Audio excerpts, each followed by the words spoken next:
أشهد أن لا إله إلا الله وحده لا شريك له وأشهد أن محمدا عبده ورسوله أما بعد فأعوذ بالله من الشيطان الرجيم بسم الله الرحمن الرحيم الحمد لله رب العالمين الرحمن الرحيم مالك يوم الدين إياك نعبد وإياك نستعين اهدنا الصراط المستقيم صراط الذين أنعمت عليهم غير المغضوب عليهم ولا الضالين. pé ọ̀rọ̀ nípa ogun Tabuk ni ó ṣì ń lọ lọ́wọ́. Òjíṣẹ́ ńlá sallallahu alaihi wasallam ń gbéra fún ogun yìí. Ọ̀rọ̀ tẹ̀síwájú nínú àwọn ìwé ìtàn báyìí nípa rẹ̀ yìí pé lẹ́yìn ìgbà tí àwọn ọmọ ogun mùsùlùmí gbéra tán, òjíṣẹ́ ńlá sallallahu alaihi wasallam ń pàgọ́ àkọ́kọ́ sí Dhul-Khushub. Dhul-Khushub yìí jẹ́ ìrìnàjò òru kan sí ìta Medina ní ojú ọ̀nà ilẹ̀ Syria. Ìpẹ̀tẹ́lẹ̀ kan ni ó jẹ́ tí ìṣẹ̀lẹ̀ ìrú omi ńlá sì wà níbẹ̀. Láti bẹ̀, òjíṣẹ́ ńlá sallallahu alaihi wasallam bẹ̀rẹ̀ sí ní pa ìrun Zuhr àti Ashri papọ̀. Ní orí ìrìnàjò yìí, wọ́n pa ìrun Zuhr àti Ashri pẹ̀lú Maghrib àti Isha náà papọ̀ nígbà gbogbo tí wọ́n ń ṣe ìrìnàjò. A ò rí àkọsílẹ̀ lẹ́kùnrẹ́rẹ́ nípa gbogbo ibi tí òjíṣẹ́ ńlá sallallahu alaihi wasallam ń pàgọ́ sí ní orí ìrìnàjò yìí. Orúkọ lásán la kàn rí nípa àwọn àyè kọ̀ọ̀kan. Bí àǹfààní bá ń bẹ, a ó máa mẹ́nu bà wọ́n níwájú. Hazrat Muaz bin Jabal ní ẹ̀là wípé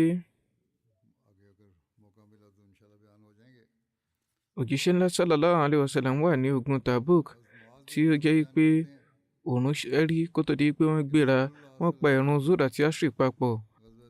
Bí wọ́n bá ti gbéra kó tó di pé òòrùn ṣẹ́rí, wọn yóò dá Zuhr dúró títí tí Ashri yóò fi wọlé. Báyìí náà sì ni wọ́n máa ṣe fún Maghrib pẹ̀lú. Tó bá jẹ́ pé òòrùn ti wọ̀ kó tó di pé wọ́n gbéra, wọ́n á pa ìrun Maghrib àti Isha papọ̀. Ṣùgbọ́n tó bá jẹ́ pé wọ́n ti gbéra kó tó di pé òòrùn wọ̀, wọ́n á dá Maghrib dúró títí dàsìkò Isha tí wọn yóò fi parun méjèèjì pọ̀.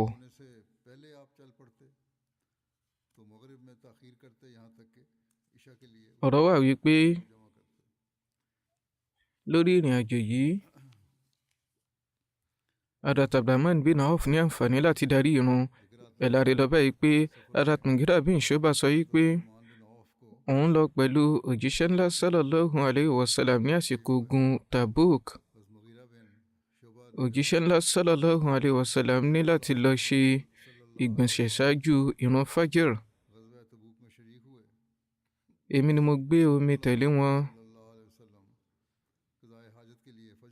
Ìyẹn ni wípé ní orí ìrìn àjò ọ̀hún, àwọn làwọn bá ń gbé omi. Nígbà tí òjíṣẹ́ ńlá sallallahu alaihi wasallam darí sí ọ̀dọ̀ mi, ó níbi tí mo ta kété sí tẹ́lẹ̀. Báyìí, mo bẹ̀rẹ̀ sí ní da omi sí wọn lọ́wọ́. Wọ́n fọ ọwọ́ wọn méjèèjì ní ẹ̀ẹ̀mẹ́ta. Ìyẹn wọ́n ní ìtọ́ka sí ìlànà àlùwàlá ṣíṣe. Lẹ́yìn náà, nípa bí wọ́n ṣe ṣe àlùwàlá ní orí ìrìn àjò. Lẹ́yìn náà, wọ́n ṣan ojú wọn oníbùkún. Báyìí, wọ́n bẹ̀rẹ̀ sí ní yọ ọwọ́ wọn níbi ọrùn ọwọ́ aṣọ, ṣùgbọ́n eléyìí fún lára. Báyìí, wọ́n ní láti ti ọwọ́ wọn bọ inú aṣọ láti rí i pé wọ́n fọ ọwọ́ ọ̀hún jáde. Lẹ́yìn náà, wọ́n wọ ìbọ̀sẹ̀, torí náà wọ́n fi omi pa ìbọ̀sẹ̀ wọn. Lẹ́yìn èyí wọ́n tẹ̀síwájú Mughira sọ pé èmi náà tẹ̀síwájú láti máa lọ pẹ̀lú wọn títí tí a fi dé ibi tí àwọn ènìyàn wà. Nígbà náà wọ́n ti mú Hazrat Abdurrahman bin Auf síwájú tí ó ń darí wọn nírun lọ́wọ́. Òjíṣẹ́ ńlá sallallahu alaihi wasallam bá rákà kan nínú méjì, ìyẹn ni pé wọ́n ti parí rákà kan ṣáájú kan tó dé. Wọ́n wá kí rákà kejì pẹ̀lú wọn. Ìgbà tí Hazrat Abdurrahman bin Auf sálámà, tí òjíṣẹ́ ńlá sallallahu alaihi wasallam sì dìde láti parí ìrun wọn, eléyìí dá ẹ̀rù jẹ̀jẹ̀ bo àwọn mùsùlùmí, bẹ́ẹ̀ ni wọ́n ń ṣe tasbih léraléra. Ìgbà tí òjíṣẹ́ ńlá sallallahu alaihi wasallam parí ìrun wọn, wọ́n dojúkọ àwọn ènìyàn, wọ́n sọ pé nǹkan tí ẹ ṣe yìí ni ó dára, àbí wọ́n sọ pé ẹ káre.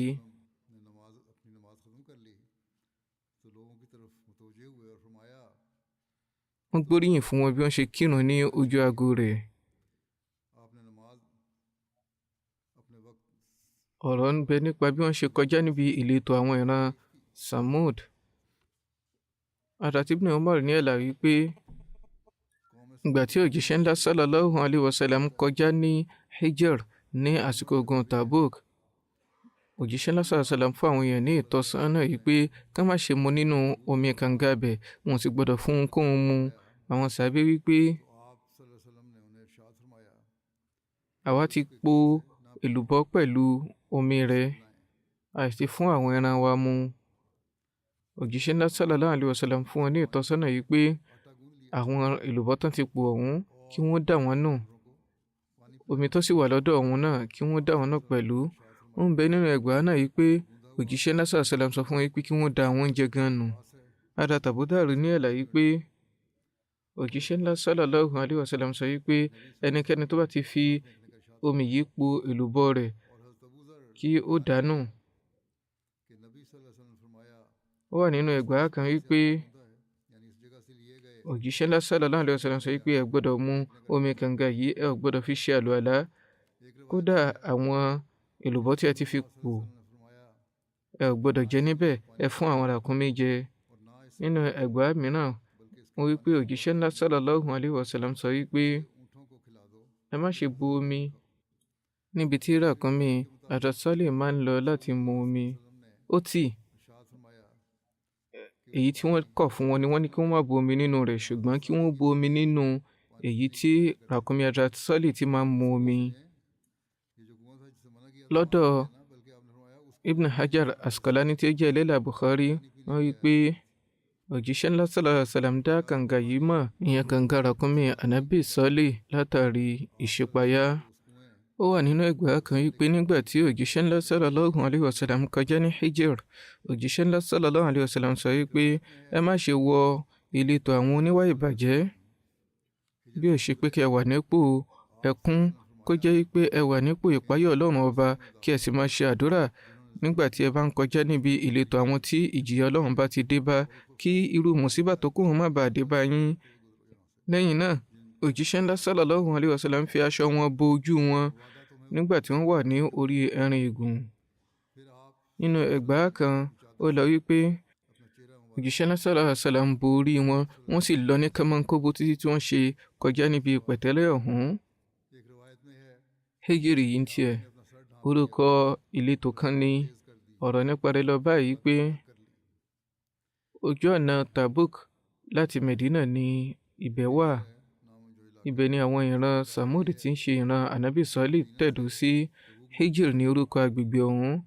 Lóde òní ibẹ̀ wà tí a mọ̀ sí Madain Salih. Ọlọ́run bá ta àwọn ìran yìí lọ́rẹ lọ́pọ̀lọpọ̀. Àwọn ọ̀gbìn wọn dára, omi wọn dára, bẹ́ẹ̀ sì ni ohun gbogbo tí wọ́n lè fi máa ṣe àgbẹ̀ ó dára.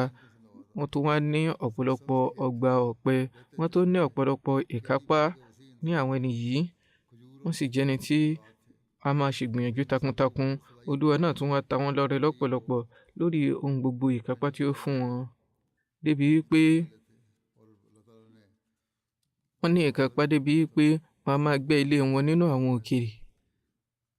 Ràkúnmí Ànábì Salih ní àmì fún wọn, ṣùgbọ́n wọ́n bù ní ìtàn, èyí tí Olúwa fi ìjìyà pa wọ́n run.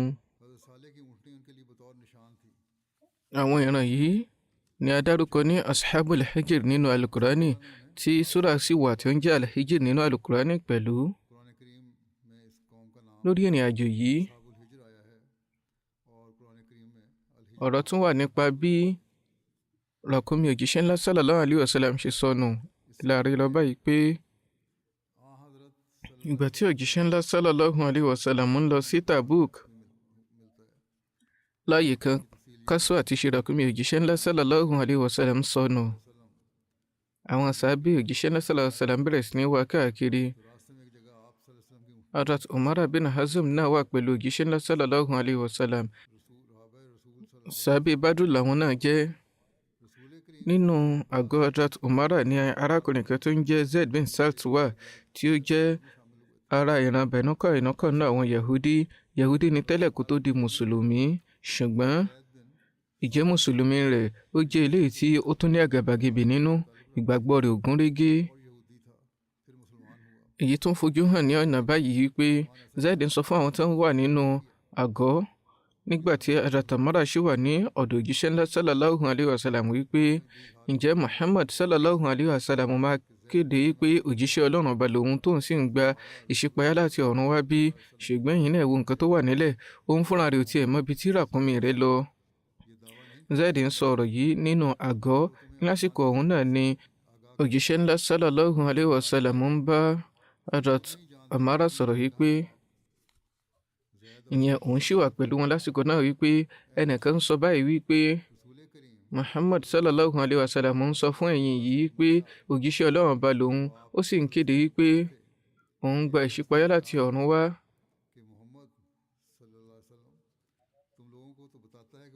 nígbà tóun fúnra rẹ̀ ò mọ ibi tí ràkúnmí rẹ̀ sọnù sí. mo fi Ọlọ́run ọba ṣẹ̀rí, wọ́n sọ wípé mo fi Ọlọ́run ọba ṣẹ̀rí, kò sí tí mo mọ̀ àyàfi nǹkan tí Ọlọ́run bá fún mi ní ìró rẹ̀. mi ò mọ ìkọ̀kọ̀, ohun tí Olúwa bá sọ fún mi ni mò ń sọ fún yín. dájúdájú Olúwa ti sọ ibi tí ràkúnmí ọ̀hún wà fún mi wípé inú àfonífojì báyìí báyìí ló wà, wọ́n sì ní ìtọ́ka sí àfonífojì kan. Olúwa ò fojúrí náà ọ̀rọ̀ alágàbàgebè yìí. báyìí ó fún wọn ní ìṣípayá, àbí ó ṣí gàgà fún wọn wípé ibi báyìí báyìí ló wà. torí náà ẹ lọ síbẹ̀, ẹ lọ mú wá fún mi. àwọn sàbí lọ síbẹ̀, wọ́n sì lọ mú wá.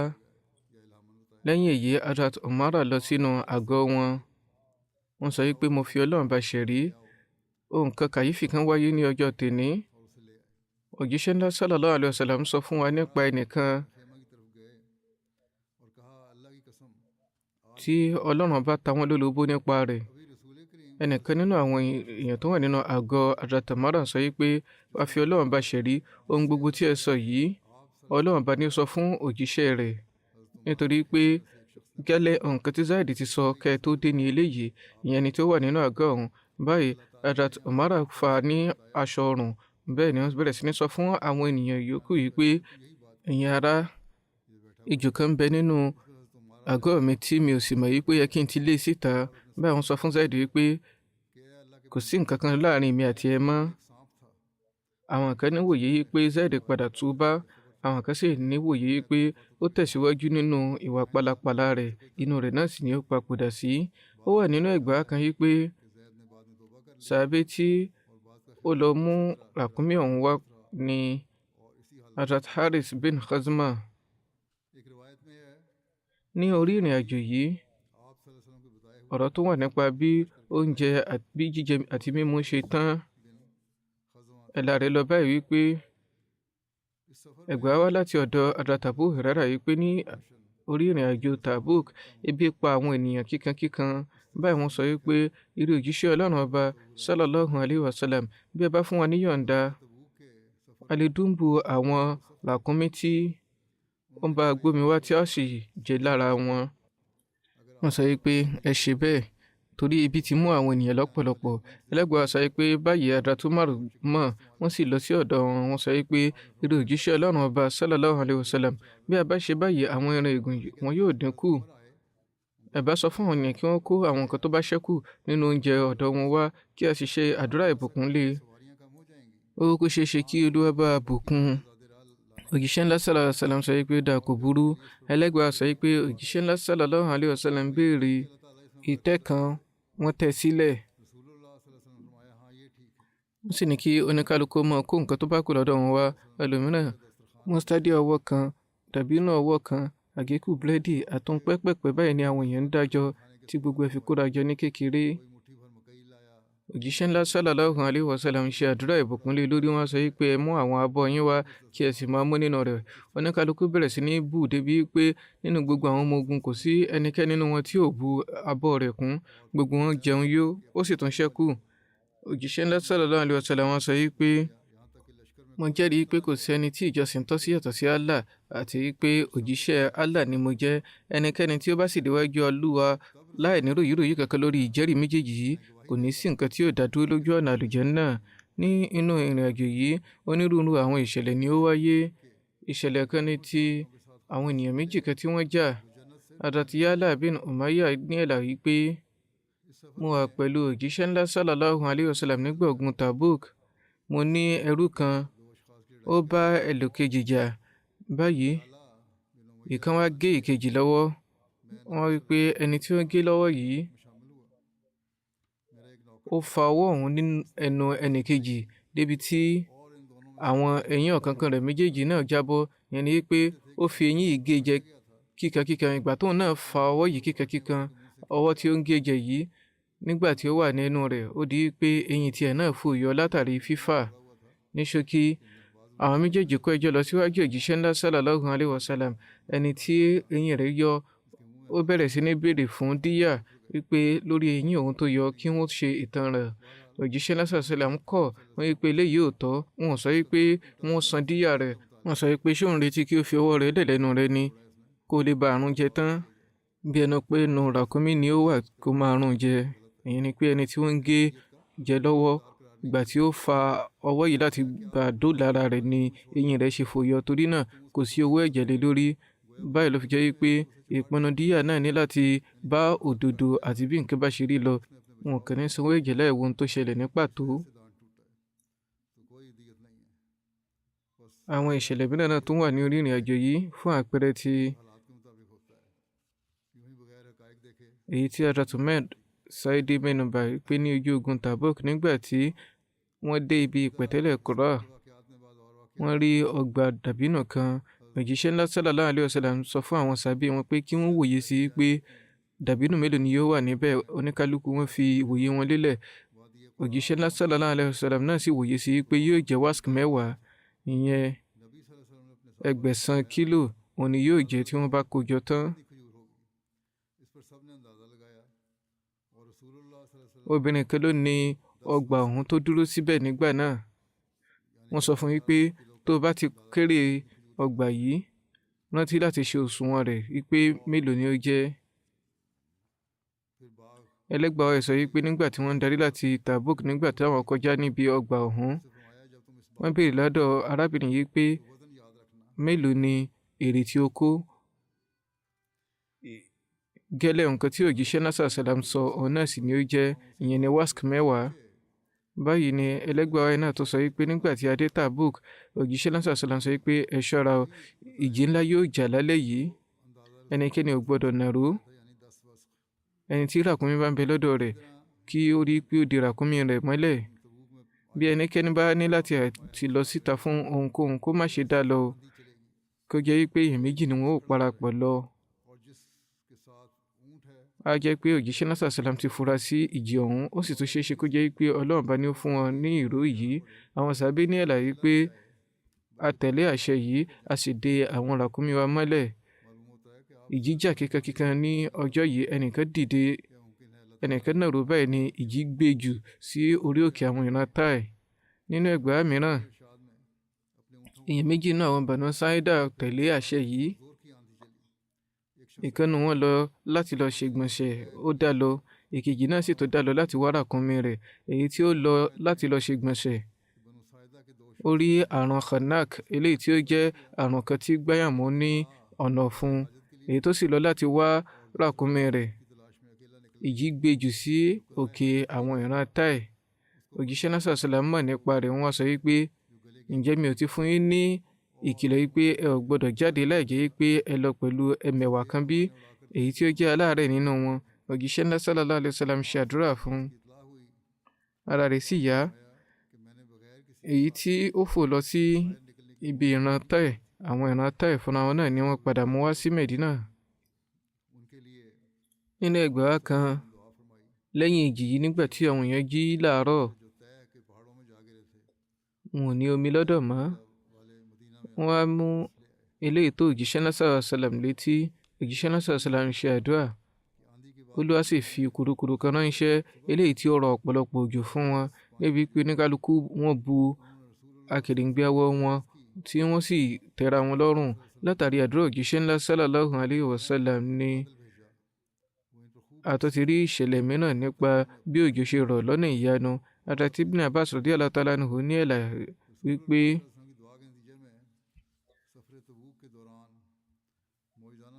àwọn èèyàn bíi Hazrat Umar bin Khattab rí pé kí wọ́n mẹ́nu bà àwọn ìṣẹ̀lẹ̀ ogun Tabuk fún àwọn. Wọ́n sọ wípé inú ẹ̀rùn tó le koko ni a lọ sí orílẹ̀ Tabuk. A pàgọ́ síbì kan, bẹ́ẹ̀ ni òǹgbẹ gbẹ wá, débi pé a ti bẹ̀rẹ̀ sí ní wòye pé bóyá ọ̀nà fún wọn yóò dí pa látàrí rẹ̀, tí tó fi di pé ènìyàn á lọ láti wọ́ omi nínú wa, tí ó bá tí ì darí á wòye pé bóyá ó ti kú ni. Ẹnìkan dúnbù ràkúnmí rẹ̀. Omi tó wà nínú ikùn rẹ̀ ni wọ́n rí mu, èyí tó bá sì ṣẹ́kù á fi sílẹ̀ nínú ikùn rẹ̀.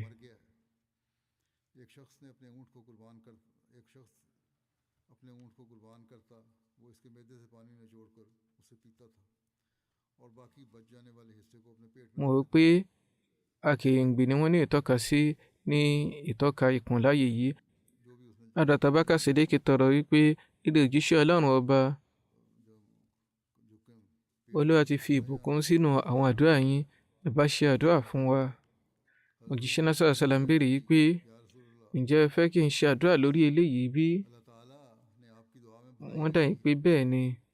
Báyìí òjíṣẹ́ náà sallallahu alaihi wasallam gbé ọwọ́ wọn méjèèjì sókè.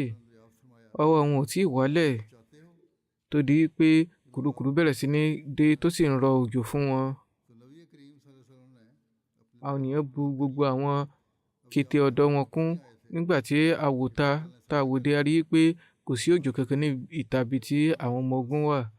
Bákan náà, nípa bí omi ṣe tú jáde kan náà wáyé ní inú ìṣẹ̀lẹ̀ ìrú lásìkò ogun Tabuk. Hazrat Muaz bin Jabal ní àlàyé pé a jáde lọ pẹ̀lú òjíṣẹ́ ńlá sallallahu alaihi wasallam ní ọdún ogun Tabuk. À ń pa ìrun pọ̀. A máa kí Zuhr àti Asri àti Maghrib àti Shai náà papọ̀. Lọ́jọ́ kan, wọ́n pẹ́ kí wọ́n tó darí ìrun. Òjíṣẹ́ náà sallallahu alaihi wasallam jáde wá, wọ́n sì pa ìrun Zuhr àti Asri papọ̀. Lẹ́yìn náà wọ́n wọ inú ilé lọ. Wọ́n tó jáde wá, wọ́n tó wá pa ìrun Maghrib àti Isha pọ̀. Lẹ́yìn náà òjíṣẹ́ náà sallallahu alaihi wasallam sọ wípé ní ọ̀la ẹ ó dé ibi ìṣẹ̀lẹ̀ ìrú Tabuk. Ẹ ní débẹ̀ títí tí oòrùn yóò ṣe ràn kankan. Torí náà ẹni tí ó bá débẹ̀ nínú yín kò gbọdọ̀ fọwọ́ kan omi rẹ̀ títí tí màá ṣe dé. Ìṣẹ̀lẹ̀ ìrú wà níbẹ̀. Wọ́n sọ wípé ẹnikẹ́ni ò gbọdọ̀ mú nǹkan kan nínú omi ọ̀hún títí màá ṣe dé. Ẹlẹ́gbàá sọ wípé nígbà tí a dé ibi ìṣẹ̀lẹ̀ ìrú ọ̀hún, ènìyàn méjì ti débẹ̀ ṣáájú wa tí omi ọ̀hún sì ń kán kéékèèké. Ẹlẹ́gbàá ọ̀hún sọ wípé òjíṣẹ́ náà sallallahu alaihi wasallam ń béèrè lọ́dọ̀ àwọn méjèèjì wípé ǹjẹ́ ẹ ti fọwọ́ kan omi yìí bí? Wọ́n dáhùn pé bẹ́ẹ̀ ni. Lẹ́yìn náà òjíṣẹ́ náà sallallahu alaihi wasallam dá àwọn méjèèjì lẹ́kun bí Olúwa ti fẹ́. Ẹlẹ́gbàá wa sọ wípé àwọn ènìyàn bẹ̀rẹ̀ sí ní wọ́n bẹ̀rẹ̀ sí ní fi ọwọ́ bu omi yìí kéékèèké títí tó fi di pé ó kóra jọ sínú abọ́ kan. Lẹ́yìn náà òjíṣẹ́ ńlá sallallahu alaihi wasallam fọ ọwọ́ wọn méjèèjì nínú rẹ̀, wọ́n sì fọ ojú rẹ̀ náà. Lẹ́yìn yìí wọ́n á da omi yìí padà sí inú ìṣẹ̀lẹ̀ ìrú ọ̀hún. Báyìí ni ìṣẹ̀lẹ̀ ìrú bẹ̀rẹ̀ sí ní tú jáde pòròpòrò títí tí àwọn ènìyàn ṣe mu tó tẹ́ wọn lọ́rùn. Lẹ́yìn náà òjíṣẹ́ ńlá sallallahu alaihi wasallam sọ fún Hazrat Muaz wípé ìrẹ Muaz, bí o bá pẹ́ láyé tẹ́mi rẹ̀ gùn, wàá rí bíbá yìí tí yóò kún fún ọgbà.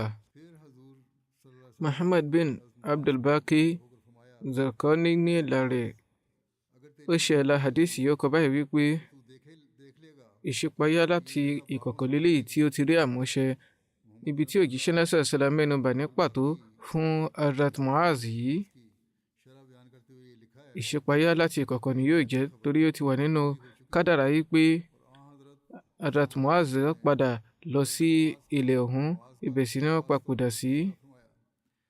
Ó fi hàn yí pé òjíṣẹ́ náà sàlám ti mọ̀ nípa eléyìí láti ìgbà ìṣípayá yí pé wọn yóò rí ilẹ̀ yìí tí yóò kún fún ọ̀pọ̀lọpọ̀ igi àti ọgbà. Ibn Wada, ìyẹn Abu Abdullah Muhammad bin Wada, ó ṣẹ̀mí ní 199 sí 287 hijra, ó sì jẹ́ gbajúgbajà muhaddith ní Andalus. Ó wí pé mo ti rí gbogbo àwọn àyè yìí tí ó kún fún àwọn igi àti ọgbà tó dàbí pé bẹ́ẹ̀ ni yóò ṣe máa wà títí dọjọ́ ìgbéǹde, gẹ́lẹ́ bí òjíṣẹ́ náà sallallahu alaihi wasallam ti sọ àsọtẹ́lẹ̀ rẹ̀ nínú Atlas Siratul Nabawi sallallahu alaihi wasallam. Wọ́n tẹ̀síwájú nínú àlàyé ìṣẹ̀lẹ̀ ìrú Tabuk yìí pé Sheikh Salih tí ṣe adarí ilé ìgbẹ́jọ́ sharia ní Tabuk sọ wípé ìṣẹ̀lẹ̀ ìrú tẹ̀síwájú láti máa da omi pòròpòrò láti ọ̀rún mẹ́rìnlá sẹ́yìn sí bí ọdún méjì báyìí. Lẹ́yìn èyí, ó di pé wọ́n gbé ẹ̀rọ afami lọ síbẹ̀ tí àwọn ìṣẹ̀lẹ̀ ìrú sì lọ sí inú ẹ̀rọ afami. Lẹ́yìn ìgbà tí wọ́n gbé ẹ̀rọ afami bíi 25 síbẹ̀ ló di pé omi rẹ̀ tó rọlẹ̀. Sheikh Salih tún wá mú wa lọ síbi ìkànnà àwọn ẹ̀rọ afami ọ̀hún, tàrí pé ó ní pipe 4 tí wọ́n ṣe mọ́, tí omi sì ń tú jáde nínú rẹ̀ kíkẹ́kíkẹ́ láì jẹ́ pé ẹ̀rọ kankan ń gbé. Wọ́n wí pé báyìí náà ni àwọn ẹ̀rọ afami yòókù náà ń ṣe. Ìbùkún iṣẹ́ ìyanu òjíṣẹ́ náà sàlám nílé jẹ́ tó fi jẹ́ pé ní Tabuk báyìí a ò rí ibi tí omi ti pọ̀ báyìí yàtọ̀ sí Medina àti Khaybar. Kódà omi Tabuk tó ju ti àwọn ilẹ̀ méjèèjì yìí lọ. Wọ́n ń jàǹfààní omi yìí, bẹ́ẹ̀ sì ni ọgbà ń lọ káàkiri ní Tabuk ní ìbámu pẹ̀lú àsọtẹ́lẹ̀ òjíṣẹ́ náà sallallahu alaihi wasallam.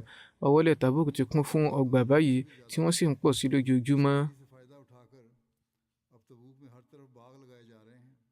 Nípa ìṣọ́de ní àsìkò ogun Tabuk, àkọsílẹ̀ wà yìí pé lásìkò ogun Tabuk, òjíṣẹ́ ńlá sallallahu alaihi wasallam yan Hazrat Abbas bin Bashir láti jẹ́ adarí àwọn aṣọ́de. Ó lọ pẹ̀lú àwọn ẹmẹ̀wà rẹ̀ láti máa lọ káàkiri ṣọ́ àwọn sàábé. Ní ọjọ́ kan wọ́n déwájú òjíṣẹ́ ńlá sallallahu alaihi wasallam tọrọ wípé èrè òjíṣẹ́ Ọlọ́run ọba tí tílẹ̀ fi mọ́ à ń gbóhùn takbir lẹ́yìn wa, ǹjẹ́ tó ti yan àwọn ẹlòmíràn fún ìṣọ́de níbí? Wọ́n wí pé mi ò ṣe bẹ́ẹ̀ o, ṣùgbọ́n ó ṣeé ṣe kí àwọn mùsùlùmí kan kí wọ́n máa ṣe eléyìí, kí wọ́n máa finú fẹ́dẹ̀ ṣe eléyìí fúnra wọn. Báyìí Hazrat Silkan bin Salama tí wọn ò fún ní ojúṣe yìí tẹ́lẹ̀, ṣùgbọ́n látàrí ìfẹ́ òjíṣẹ́ ńlá sallallahu alaihi wasallam ni wọ́n ṣe ń finú fẹ́dọ̀ ṣe iṣẹ́ ìfúnra wọn. Wọ́n jẹ́wọ́ ara wọn wípé ìrẹ òjíṣẹ́ Ọlọ́run ọba, èmi àti àwọn mùsùlùmí 10 lórí ẹṣin ni a jọ ń lọ tí a sì ń dáàbò bo àwọn tí wọ́n wà ní ojúṣe wọn. Lórí ẹ̀, òjíṣẹ́ ńlá sallallahu alaihi wasallam ṣàdúrà fún wọn wípé kí Olúwa tẹ̀síwájú láti máa ṣàánú àwọn tí wọ́n ń ṣe ètò ààbò. Ẹ gba ẹ̀san kìrát kọ̀ọ̀kan lórí àwọn tí ẹ bá dáàbò bo nínú èèyàn àti ẹranko.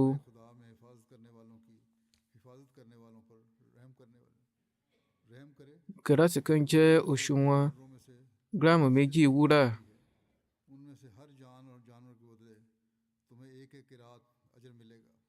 Ó wà ní ẹgbàá kan wípé ní àsìkò ìrìn àjò Tabuk, àwọn ènìyàn máa pẹ́ lẹ́yìn níbikíbi tí wọ́n bá pàgọ́ sí. Àwọn sàábé òjíṣẹ́ ńlá sallallahu alaihi wasallam wá tọrọ níwájú òjíṣẹ́ ńlá sallallahu alaihi wasallam wípé ìrẹ òjíṣẹ́ Ọlọ́run ọba sallallahu alaihi wasallam, ẹni báyìí báyìí ni ó pẹ́ lẹ́yìn lónìí. Wọ́n sọ wípé ẹ fílẹ̀, bí ó bá jẹ́ ire fún un, Olúwa yóò mú wá bá yín. Bó bá sì jẹ́ pé nǹkan mìíràn ni àlámọ̀rí rẹ̀, Olúwa yóò kó yín yọ. Ní àsìkò ọ̀hún, wọ́n lẹ́nìkan sọ wípé ìrẹ òjíṣẹ́ Ọlọ́run ọba, Hazrat Abu Dhar ni wọ́n mọ̀ pé lẹ́yìn lásìkò yìí tí ràkúnmí wọn ti lẹ̀. Wọ́n sọ wípé ẹ fílẹ̀, bó bá jẹ́ pé ire ló ń bẹ nínú rẹ̀, Olúwa yóò mú wá bá yín. Bó bá tó wá jẹ́ nǹkan mìíràn, Olúwa yóò kó yín yọ. Ipò tí wọ́n lásìkò ọ̀hún ni wípé ó ti rẹ ràkúnmí wọn lọ́pọ̀lọpọ̀, ó sì ń dà wọ́n láàmú. Ìgbà tó wá di pé ràkúnmí Hazrat Abu Dhar ó rẹ̀ pátápátá, wọ́n sọ̀kalẹ̀ lẹ́yìn rẹ̀, wọ́n sì gbé ẹrù wọn lẹ́yìn. Wọ́n bẹ̀rẹ̀ sí ní rìn tọpa òjíṣẹ́ ńlá sallallahu alayhi wa sallam lọ. Lẹ́yìn ìgbà tí wọ́n rin ìrìn àjò díẹ̀, wọ́n pàgọ́ sí àyè kan. Ìkan náà àwọn mùsùlùmí ó rí ẹnìkan tó ń bọ̀. Ó sọ wípé èrè òjíṣẹ́ Ọlọ́run ọba sallallahu alayhi wa sallam, ẹnìkan ni ó ń dábọ̀ látọ̀kánkán yìí. Òjíṣẹ́ ńlá sallallahu alayhi wa sallam sọ wípé kún Aba Darrin, ìbá dára kó jẹ́ Abu Dar. Ìgbà tí àwọn yàrá farabalẹ̀ wò wọ́n, wọ́n á wí pé èrè òjíṣẹ́ Ọlọ́run ọba afọlọ́runṣẹ̀rí Abu Dar yìí náà ni. Wọ́n wí pé kí Olúwa ṣàánú Abu Dar. A máa dárìn, á dá papòdà, á sì tún dá gbé dìde. Gbólóhùn tí òjíṣẹ́ ńlá sallallahu alayhi wa sallam sọ nípa Abu Dar yìí wípé wọ́n á máa dá wà. Ó rí àmúṣẹ ní sọ̀mẹ́nì khilafa Hazrat Uthman nígbà tí àwọn àti àwọn ẹbí wọn lọ tẹ̀dó sí ìta Medina nílẹ̀ Rabada. Ilẹ̀ Rabada yìí jẹ́ ìrìn àjò ọjọ́ mẹ́ta, ìyẹn ibùsọ̀ 16 sí ìta Medina. Ibẹ̀ náà ń gbé pẹ̀lú tayọtọmọ àti ọmọ ọ̀dọ̀ kan, kò sì sí ilé mìíràn níbẹ̀ mọ́.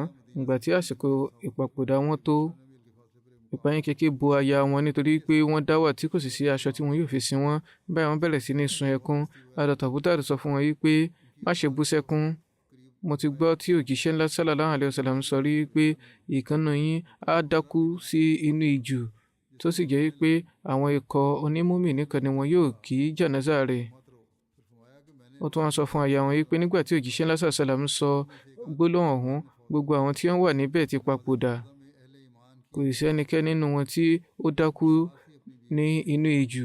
Èmi nìkan ni mo dá wà báyìí. Má wàá jẹ́ kó yẹ ọ́ lẹ́nu. Bí wọ́n bá ti kú, wẹ̀ mí kí o sì gbé mi sí ojú ọ̀nà tó ń lọ Medina. Báyìí náà ni wọ́n ṣe. Lẹ́yìn ìgbà díẹ̀, Hazrat Abdullah bin Mas'ud kọjá pẹ̀lú àwọn ẹmẹ̀wà wọn ní àyè ọ̀hún. Wọ́n ń bọ̀ láti Iraq láti lọ ṣe umrah ni.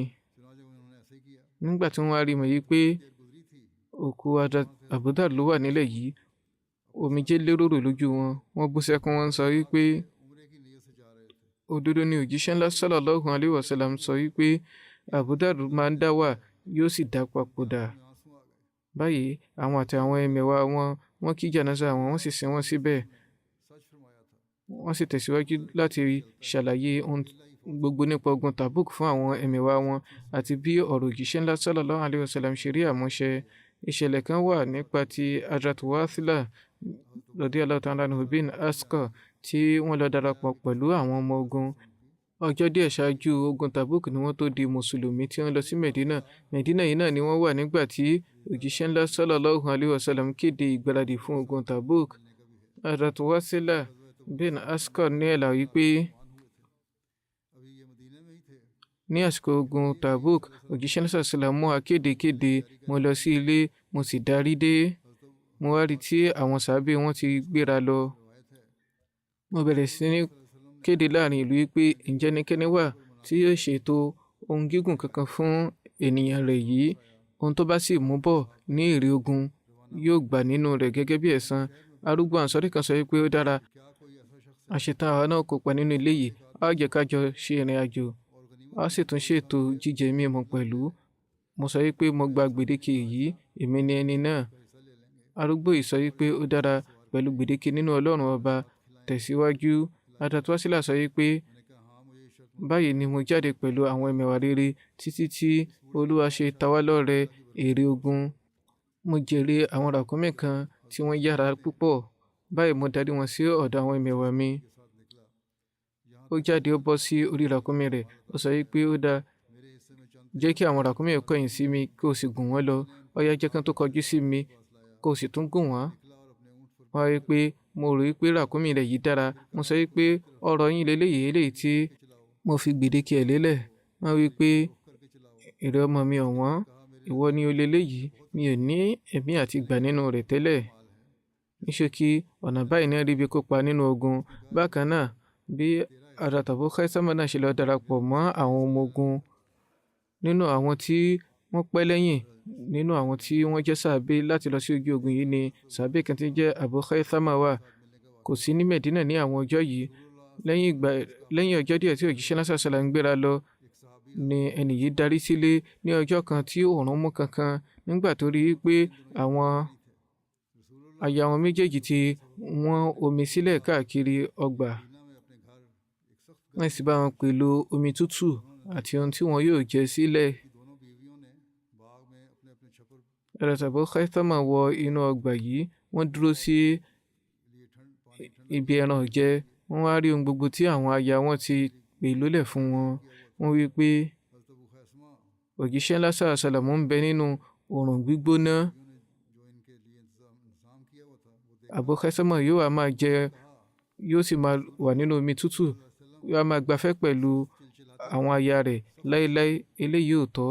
Lẹ́yìn náà wọ́n wí pé mo fi Ọlọ́run bá ṣẹ̀rí, mi ò ní dọ́dọ̀ kankan nínú yín tí màá ṣe lọ pàdé òjíṣẹ́ ńlá sallallahu alaihi wasallam.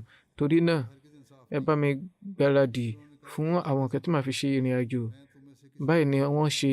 Lẹ́yìn náà Abu Khaythama bọ́ sórí ràkúnmí, wọ́n sì lọ darapọ̀ mọ́ òjíṣẹ́ ńlá sallallahu alaihi wasallam. Ní ọ̀sán tí ó gbóná janjan yìí, òjíṣẹ́ ńlá sallam rí ẹnìkan tí ó ń dábọ̀ ní ọ̀kánkán nínú ẹgbà Ibnu Hisham. Òjíṣẹ́ ńlá sallam ti dé Tabuk nígbà náà. Wọ́n sọ pé kun Aba Khaythama, ìbádára kó jẹ́ Abu Khaythama ní eléyìí.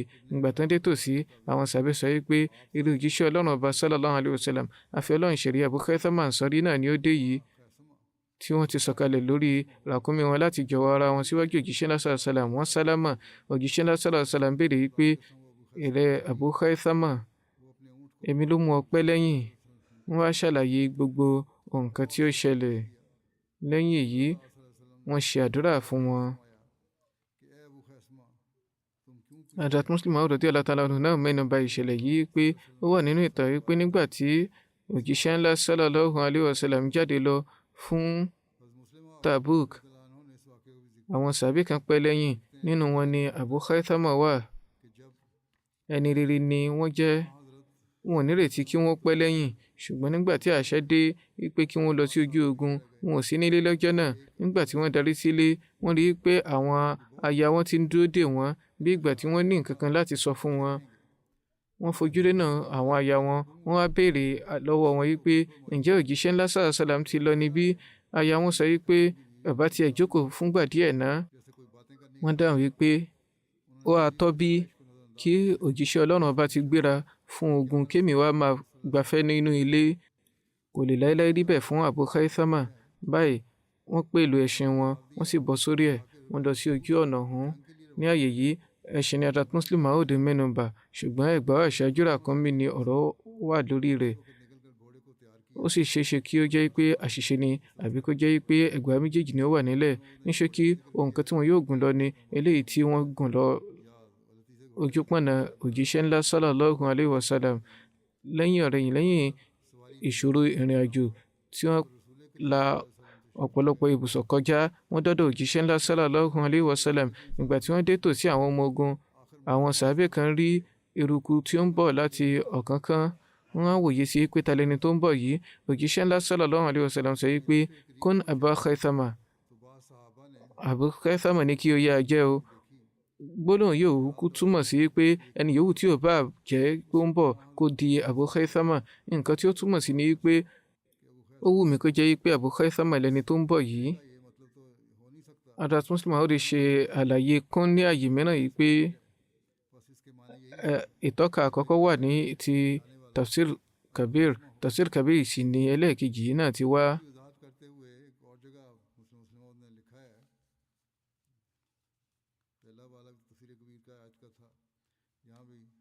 Hazrat Muslim Maud ṣe àlàyé kún wípé ẹ máa rántí wípé kún nínú ọ̀rọ̀ Lárúbáwá ni a máa ń sọ fún yàn láti ṣe nǹkan kan, a sì máa fi ní ìtọ́ka sí nǹkan tí ènìyàn fẹ́ téèyàn nírètí rẹ̀. Báyìí nígbà tí òjíṣẹ́ ńlá sallam lọ sí ilẹ̀ Syria, sàbẹ̀ kan bẹ̀ tí ó ń jẹ́ Abu Khaythama tí wọ́n fọkàn tán lọ́pọ̀lọpọ̀, tí wọ́n sì nífẹ̀ẹ́ rẹ̀ lọ́pọ̀lọpọ̀ pẹ̀lú. Wọ́n wòye pé kò ní láéláé fojú rénà ojúṣe rẹ̀. Ṣùgbọ́n nígbà tí wọ́n ṣe ìrìn àjò tí wọ́n yẹ àwọn sàbẹ̀ wọn wò, wọn ò rí Abu Khaythama yìí. Eléyìí bà wọ́n lọ́kàn jẹ́ pé tó ń ti gbogbo ìrètí mi nípa rẹ̀, òun náà wá dẹ̀yìn ní inú jihad yìí.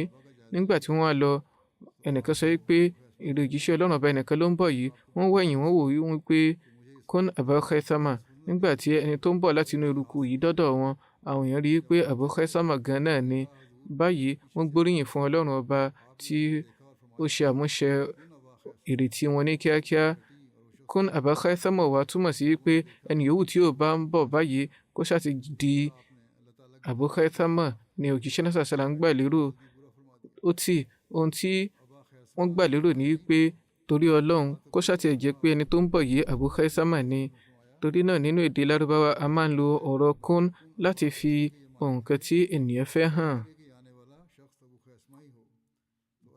mi ò tíì ka ẹsẹ̀ ibi tí wọ́n ti ṣe àlàyé yìí jáde ṣùgbọ́n àlàyé kún ti wá báyìí a máa mẹ́nuba tó kù lọ́jọ́ iwájú inṣáàlá. ẹ ṣe àdúrà fún àwọn tí wọ́n gba ọgbẹ́ níbi àkọlù mọ́ṣáláṣí ní Rọ́bùà kí ọlọ́run ọba tẹ̀síwájú láti máa dáàbò bo àwọn tí wọ́n gba ọ̀pọ̀lọpọ̀ ọgbẹ́ kó sì fún wọn ní ìlera tí ó péye.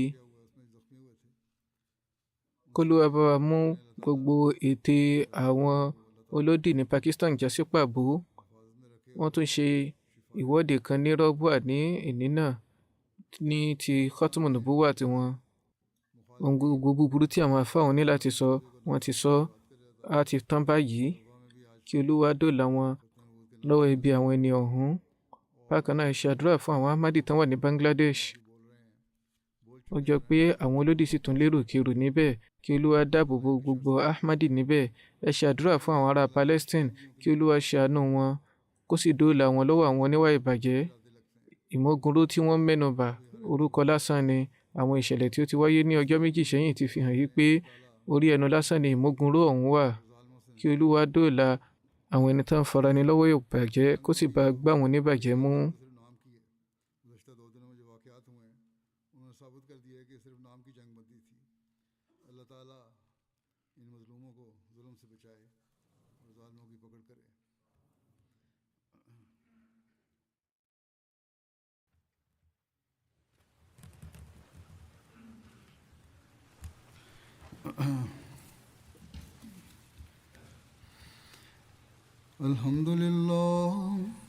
الحمد لله نحمده ونستعينه ونستغفره ونؤمن به ونتوكل عليه ونعوذ بالله من شرور أنفسنا ومن سيئات أعمالنا من يهده الله فلا مضل له ومن يضلل فلا هادي له ونشهد أن لا إله إلا الله ونشهد أن محمدا عبده ورسوله عباد الله رحمكم الله إن